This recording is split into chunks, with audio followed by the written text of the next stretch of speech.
Hey, what's up, guys? This is Ryan with SDAP Talk, and I'm joined here by two other South Dakotans Against Prohibition admins, Amanda C. out in the west side in the Black Hills, and we got John Gillis here from Valley Springs. So we have east and west covered and everything in between. We're here to talk about what's going on in legalization nationally, as well as right here in the 605. So we'll start with Amanda. Say hi to the people. Hey. So you control Rapid City with Doug, and we also have Gina out there. So what are you guys going to be doing out that way?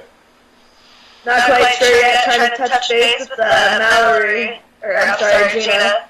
Gina Mallory, yeah. Not really a whole lot here on this end. The usual criminalization. I feel as though we really need to focus a lot on the good that medical marijuana can do for not just our community, not just the medical benefits that it carries, but the financial benefits that it carries for our state. I feel like the more effort we put in, as well as everyone else, we can get through. Perseverance and just solid ground pounding. That's how we get this done. We've been doing a lot of pounding this year, trying to build the team.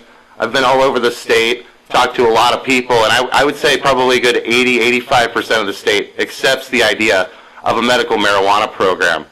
And we looked to Colorado. They were medical for several years, almost a decade before any recreational discussions took place, and now there's a federal lawsuit being placed by the state of Nebraska and Oklahoma because how dare Colorado voters decide that this is the policy they want to live by? How dare they? Well, their whole focus with Nebraska and Oklahoma is that they're having to increase their patrol on the border, that they're getting increased amounts of traffic their way, so their hope is to sue Colorado and have the ruling reversed. Well, shouldn't then Pine Ridge also sue Nebraska for all the alcohol that traffics across the border to the north? Absolutely. Because alcohol is a prohibited substance on the Pine Ridge Indian Reservation. With good reason. It's bad shit. It is. Not to mention the devastation that alcohol has caused the Pine Ridge Indian Reservation. It's immense. Legalizing cannabis on the reservation could stop from so many things. They have so much suicide, which cannabis can help with depression. They have so many DUIs, drug driving accidents. So many people on Pine Ridge have been victims to drug driving accidents, and they've lost family members, friends, people that they love, that they care about, all because of one substance, which is alcohol. John, do you care to weigh in on this discussion? Yeah, alcohol is really bad. I've personally been to jail a few times for drinking, and you don't even know how you get there. Yeah, when you black out and do things you would never normally do, that is a dangerous mind-altering substance. I'm not saying cannabis is not a mind-altering substance. Any foreign item put into your body that changes how you perceive things is a mind-altering substance. But the effect of how it alters you is truly the root of it. When it's a neuroprotectant that's rebuilding brain cells and reversing effects of dementia, that's not something that alcohol can claim on its list. Absolutely not. In fact, alcohol is the root of so many different illnesses, such as cirrhosis of the liver. I don't see cannabis giving anyone cirrhosis, turning them yellow and killing them. Jaundice is pretty nasty. Yes. Alright. Me being a child of alcoholism, it wasn't just the devastation of having my father be an alcoholic. He had the devastation of basically never having anything because his entire will was to buy alcohol and to make sure that his mind was altered at all times. product of the disease. He's since been clean since I was about 14, and you lose something such as alcohol and your mind clears. You can see things in a different light. He's an amazing person now. Me personally, if he was still an alcoholic, I could never trust him to be around my child. Now I feel fully comfortable with him being around my son, with him being a grandparent. Alcoholism has touched my life as well as so many others in this country and all over the world, honestly. Alcohol is a substance that it's destroyed humanity. I feel like cannabis, however, is something that can really bring us back. We can use cannabis to heal our sick. Cancer. I've researched something called Charlotte's Web, and what that is that basically they take the wet plant and they chop it, and they put it in a juicer with vegetables, and they've been giving that to people with cancer and Alzheimer's and quite a few different things. And what it's shown medically with cancer is that the cannabis itself, being wet and not heated, it's kept from turning to THC acid. So before it becomes that, what it has is the properties of it's starting to eat away at the cancer itself.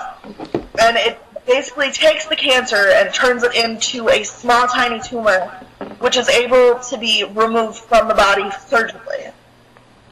That, to me, is a miracle.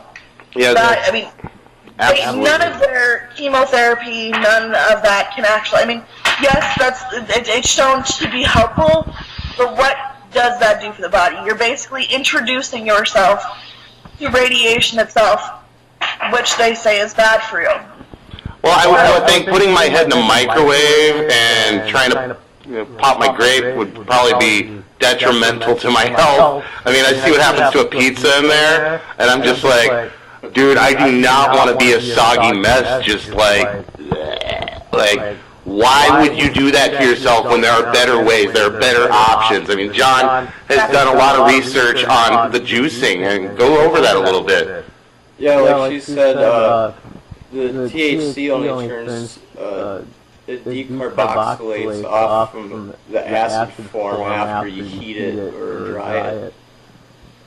And once you do that, it actually turns psychoactive. But if you eat it raw, straight off the plant, then you don't get any of the psychoactive effect because it's bound up in an acid, which is actually an amino acid, fatty acid, which is beneficial for your brain, and that's why it's a neuroprotectant.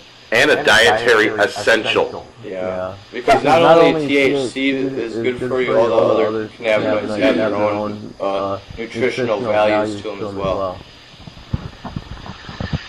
So, we have this fundraising going on. We did some mathematics. You could probably do it with your own calculator, but take 4,000, which is about where we're about 110 shy right now, I think, for likes this week, from 4,000. If you take 4,000 people, or $250,000 divided by 4,000 people, it's $62.50 a piece.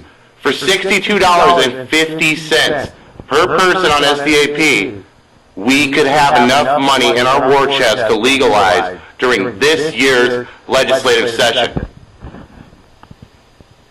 Thoughts? I believe that we can do it. We've got hundreds of thousands of people in this state alone. All we need is for y'all to let your voices be heard, and you start with the donation. You can go to SDAP605.com, click the donate button. It'll take you to GoFundMe. We have an account set up with them. It shoots right into the 605 Holistic Health. So everyone who makes a donation, it's a tax write-off because we are a registered 501c3. Hold for a moment, I have to start the next file. This is so bastardized. I need to get this program registered and then I don't have to cut it up every 5 minutes. Alright, so we'll start with you then. We'll start with you on fundraising, why it's important. Was that you? No. Oh, that was the tablet? Uh-oh. All right, so we'll You get... start it and then I'll... Okay. So, with that being said, the more we grow, the smaller the amount becomes. So, if we have $60 or $62.50 with 4,000 people, to cut that in half would take it down to $31.25 once we have 8,000 people. And my goal is to get enough people on the page where 20 bucks down, you could legalize South Dakota. Does it sound like a plan to you guys? Because it sure sounds like a plan to me. Yeah, it sounds like a plan. You know, and it, like you said, it doesn't take very much to get a lot somewhere, and you could take that money and actually use it to benefit the movement. We have billboards going up in Sioux Falls January 5th. Unfortunately, we only had enough funding to do Sioux Falls. But with this crowdfunding campaign, we could put those billboards up in Rapid City. We could put them up in Pierre, Watertown, Yankton, Mitchell, everywhere in between, even on Pine Ridge. And I urge our Native American viewers to reach out to tribal council members this year especially, because with the federal stand down, you guys can have this right now. It's just a matter of the tribal council declaring it as good. Yes. And for those of you who are on the Indian reservation, outlaw cannabis. Let's go with cannabis. Absolutely. No hangovers, no craziness. I mean, Reefer Madness is running on Netflix right now. If you have Netflix, look up Reefer Madness. A lot of the current Republican administration's playbook against cannabis is dictated from this movie from the 1930s. And it's fucking hilarious. Yes, I said fuck. But this is podcast, so we can do that. Anything else? Well, here. What's that? No FDA approval necessary. No FDA approval necessary. Yeah. There you go. Get the establishment out of this. And no GMO greens. Absolutely not. That will definitely be in our bill. No genetically modified organisms in the cannabis crop. Or the hemp crop. Yeah. Standing Rock's looking at doing hemp. They don't want to go with marijuana, but they're very much leaning on the idea of starting hemp production. Well, even just that, I mean, the things that hemp does for our world, gas usage, oil, building our homes, paper, oxygen. I can't believe I saw something where it said 1 acre of hemp compared to 30 acres of trees. Hemp produces more oxygen than 30 acres of trees. Now, That's some pretty staggering ratios. yes, but we can also keep our world green. We can save our ozone layer. That's exactly what everybody's so worried about, is that we're relying too much on the Earth's resources. So why don't we rely on a resource that doesn't take from the Earth, that produces as much oxygen as a tree, if not more. Not to mention, we can use it to make paper, we can make fuel, we can make our homes, we can use it for heating oil. We no longer have to sustain ourselves on foreign government. And wouldn't it be nice in South Dakota if we didn't have winter and road cone season every year? Absolutely. Hempcrete. Yeah. Hempcrete is the answer. Definitely. Yeah. Well, we're kind of running short on time because we're now approaching the limit for Facebook upload, but right here on SDAP Talk, you can email us at sdaptalk@gmail.com. Get your questions into the admins and see what you can do to be part of the movement. We are going to move forward just like we've been moving forward all year. We're not even a year old yet. I mean, March 3rd is the birthday of SDAP, and we've already grown to being big enough to get billboards, and I can't say I've really seen that anywhere in South Dakota in the history of me living here since 1995. Positive cannabis billboards. Y'all agree? I've never seen Yeah. anything like that. Nice. Well, be watching here in Sioux Falls. They will be up, and we will film them and let you all see them around the state. But we have to go now, so this is Ryan with SDAP signing out. Have a good Yes. night. Keep it classy, SDAP.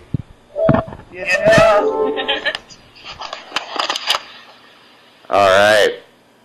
My video sucks.